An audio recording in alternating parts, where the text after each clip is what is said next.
Hello, this is ametamartha with part 2 of the last quarter moon reading for the 25th of January. If you have not watched the initial reading for what I have now, part 2 or part 1, I would recommend going back and watching.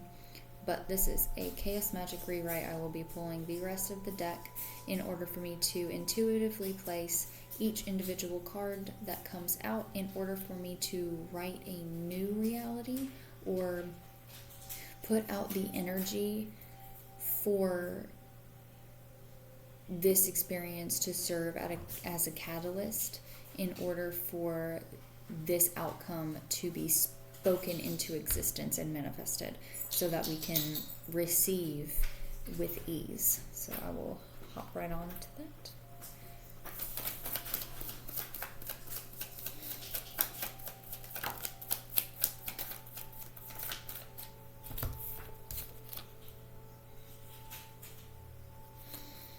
We have the Page of Cups and the King of Cups.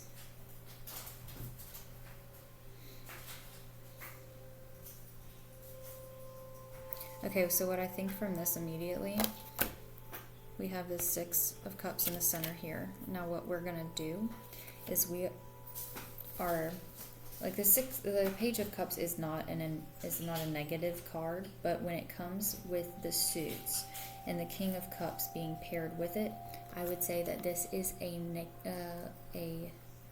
less mature energy. So I'm going to put this page as the placeholder of past perspectives and efforts on how we approach the spirit or the emotional response. I am covering it up with the prosperity and unconditional love of the Six of Cups, because through the lessons that we learn from engaging with life from that level, we then upgrade into the functionality of a King of Cups. Someone who is just one with the emotional body instead of somebody who has to think on how they should react. It's just they know with confidence and self-control that they are one with the experience, and they know everything that there is to know about the feelings that are coming up from that experience and how to respond rather than react. We also have the Knight of Cups here and the Two of Wands. So allowing this King's mentality to let us put out the intention, say, for the metaphorical sake, putting out the order that this knight firsthand receives that response, receives and takes that response of our intention to this page that I previously explained is us stepping out into the world right now with a new perspective in order for us to maintain that perspective of the Two of Wands. So yeah, sure, the page is technically higher in hierarchy than the two, but he has one wand in his hands looking at it, and this one here is weighing out the options and looking at the world as he looks at the world. Two separate perspectives here. He's obviously on a balcony also, so it's like gaining a lot of different perspectives, looking at a lot of the different ways that we can go and knowing which route to take intuitively as we also engage with our guidance system and intuition in general to seek these answers.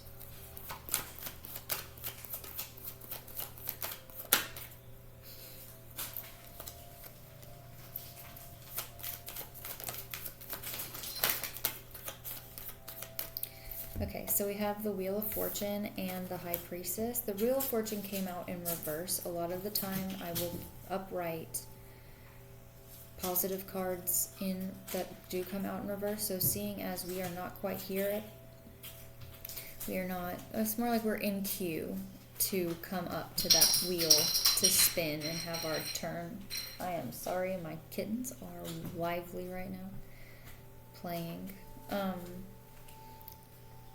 As we're making these quantum shifts, in order for us to engage with life as though it is a wheel of fortune, as it is something that has so much to offer in everything, and to gain this higher perspective, I'm going to bridge the gap between the conflict of the Five of Wands, and like I mentioned, between that and the Magician in the last video, taking that energy and allowing us to be really like backed by that surge of energy in order to create. So allowing the inner magician within to use all of the energy that comes forth, transmuting it, and then putting that energy into spinning that wheel and really seeing what we can have come into fruition for us as we view life as a continuous opportunity, and then gain that higher perspective through the lessons that we Remember, learn. I am, it's 2100 hours. As we learn to function at this level with the High Priestess. So I'm going to do a thing every time this has happened, regardless of if it's a personal reading or one of these readings. If my alarm goes off, we will do it here. And this has been, I've been applying this technique for a year. I will link in the description where I got it from. It's Aaron Abke's material. I'm sure it's not a completely original thought, but you know, that's where I got it. And it's just a memory or a reminder to engage with our I am presence. And I believe I also mentioned that in the previous video, with just allowing ourselves to embody the spiritual observer of our physical experience. And that is what the I am presence is. So the alarm is one of 3 reminders that I have on my phone to go off periodically through the day in order for me to come into my body and ground for a moment and breathe into the moment and remember that all I really am at the core of everything is just an observer. Everything that I ever say about myself is only an opinion or statement made. If you delete or go back enough, you realize that you are nothing other than the observer of everything. So, what I like to say for myself specifically is, I am divine consciousness within a body. I am unconditional love. I am creating my life as I experience it and am powerful enough to do so. I create expansive shifts that cause me to go closer to my life's purpose. I am one with the all.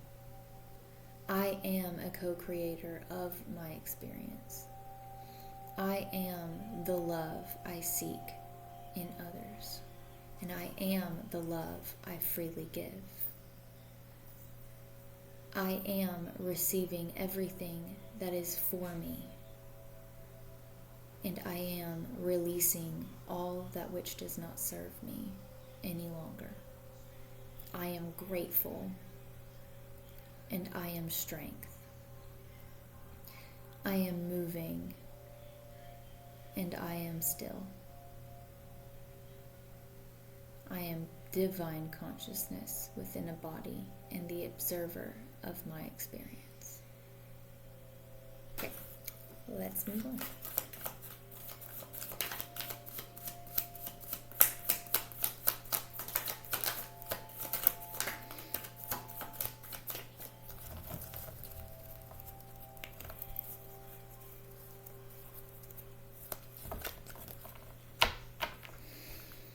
The We have the Four of Swords in reverse. I'm going to bridge it with the Four of Pentacles in reverse and the Ten of Swords. It is time that we ready ourselves in this next week for all that is to come. Yep. Laying all that does not serve us to rest. We have made it through the darkness. We have made it through the dark night.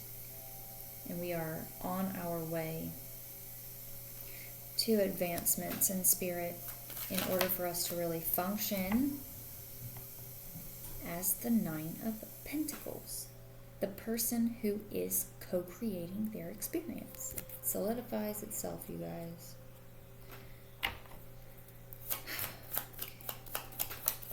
We're applying what we learned in such a way that we are masters of it and becoming the master of our own reality. We are starting to gain that self-esteem that allows us to function at a higher understanding. We have another Queen in reverse. Very interesting. I'm going to put her up here with the Hermit. I think we're entering a new era. The Queens are very, very nurturing and gentle. I think we have been called to nurture ourselves, lick our wounds, so to speak, reparent ourselves, be gentle with ourselves, and now we're being asked to continue forward. I keep saying the same analogy and it keeps coming up in conversation. Where we are right now is the pullback of a bow. We are the arrow, because very soon, and in a short amount of time, we're about to feel that trajectory. So I think that's why these Queens are coming up in reverse, because that was the drawback. Taking extra time for ourselves with the Four of Swords, resting, reflecting, overcoming obstacles, and persevering. Oh, and by the way, we did have the Page of Swords. I put it in conjunction with the Page of Wands, because what we're doing is now we're taking baby steps toward this new physical life experience, because, you know, as we heal from this whole past life that we lived, like, okay, another thing that I've heard recently and have heard in my spirit and have said is that 2022 has been the rebirth of the entire collective. This is the first year of our real lives, because the last 2 years have been the shadow work and integration, and all of that has come up, all of what we've been through has been the labor pains of being reborn. And that is what this is, with the Page of Swords, or the Queens in reverse, the Pages uprighted, and then this Nine of Wands. We're putting away all of that. We're really healing from everything we've been going through, to the point that we're no longer going to identify with any of these lower vibrational beliefs and limiting concepts, because we are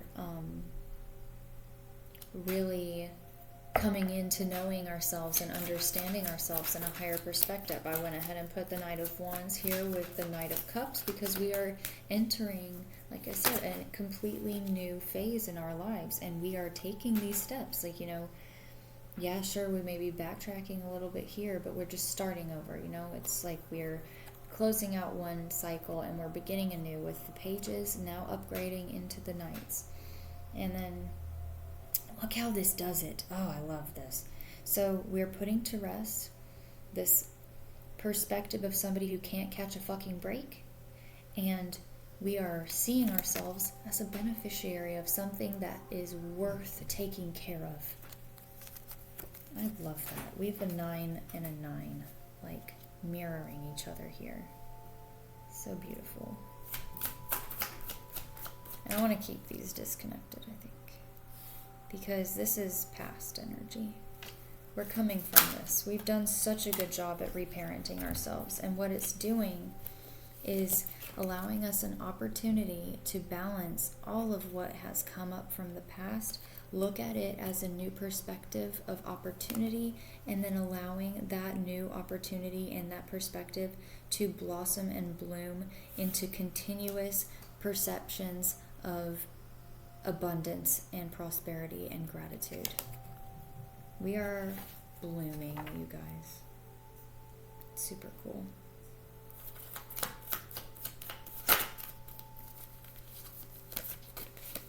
Putting away old judgments.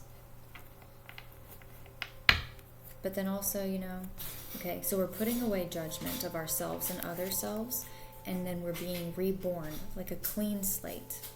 We're seeing everything as something that's brand new, naked before each other, as in we are vulnerable and understanding that we can function at our highest truth and embody that full potential that we have found in the inner child, the source of our highest ideals, being made wise from our experience, but now renewed as that child who had a higher understanding to begin with, but now it's refined. And that leaves us without a consequence of anything, because it all has been a process of learning and understanding and higher perspectives. And I keep seeing consistently all of the numbers that are the same. So like 13, 13, 14, 14, 15, 15, 16, 16. It's a process. We're getting there. And we, like I said, have no consequences. There is no consequence in taking this action here. Because when we put down the sense of control in our lives that we need to be doing and acting a certain way, and we release that control for the universe to transmute for us everything that is coming to face, so that we can be pleasantly surprised by receiving even more than our physical understanding of what's actually going on, then we see the universe meet us with this brand new possibility. It's that thing that I said that we didn't quite, say you have your own plan and you want your own outcome, and then you release the control of that coming into fruition exactly the way that you want it, and it came out way better.